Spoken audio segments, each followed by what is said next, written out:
Hi again. Kenneth Scott Latourette, page 299, History of Christianity. Now we're around the 9th and 10th centuries, and just before the great break in Christendom between Catholic West and Orthodox East. Minority movements branded as heretical by the Orthodox is the next heading. Not all the religious life of the Byzantine Empire, inspired by the Christian faith, was contained within the official church. Before the decline in vigor which marked these centuries had reached a nadir, there emerged awakenings which from the beginning were quite outside the Catholic Church. At least one of them flourished for centuries. Since they were often persecuted and eventually died out, only fragmentary information about them has survived, and about some we know very little. The most prominent and persistent of these separate groups was the Paulicians.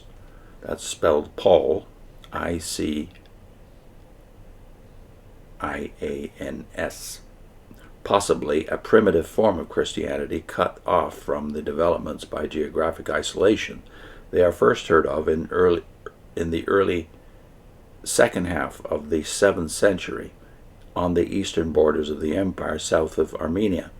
They call themselves simply Christians, and the designation Paulician was given them by their enemies, the first leader of whom we know was Constantine-Silvanus, who set on fire by reading the Gospels and the letters of Paul, became an itinerant preacher, and eventually was stoned to death.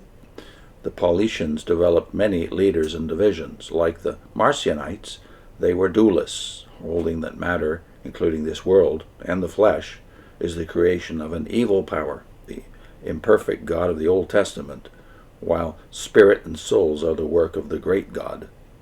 The perfect among them, and perfect is in quotation marks, abstained from sexual intercourse and from some kinds of meats.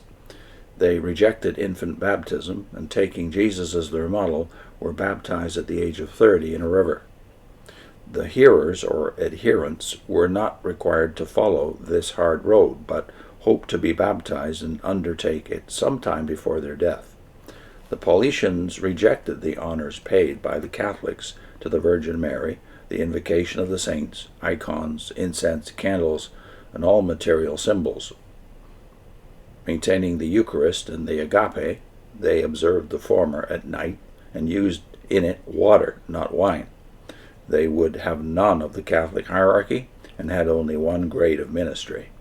They accepted most of the New Testament, and again they're like Marcion in that. Christ was regarded as born of the good God, but as passing through his mother's body like water through a pipe, and deriving nothing from her flesh. To them both, his birth and his death were unreal. Let's read that again. To them, both his birth and his death were unreal, and his work was that of a teacher. The Paulicians were severely persecuted, but in resisting they became excellent soldiers and won respect for their fighting abilities. The iconoclastic emperors were generally tolerant of them, and one of them moved Paulician colonies to the Balkan Peninsula to fend off the Bulgars. They experienced a revival at the beginning of the 9th century through Sergius, who, like Constantine-Silvanus, had been won by reading the Gospels and Paul's epistles. Sergius became a traveling preacher, supporting himself by working at his trade as a carpenter. In the 9th century, persecuted, some of the Paulicians took refuge in Muslim territory, and from there harassed the borders of the empire. Still more of the Paulicians moved into the Balkans in the 10th century, especially into Bulgaria. Here they seem to have contributed to a dissident movement, Bogomilism, which continued for many centuries.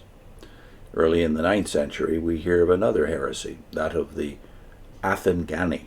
The Athingani were in Phrygia, in Asia Minor, and may have been a branch of the Paulicians. They too were persecuted by the state at the instance of the official church. The next segment is the revival of the Byzantine Church and renewed strains in relations with Rome. I'll put in a link to what F.F. Bruce had to say about the contribution of Marcion to the formation of the New Testament canon.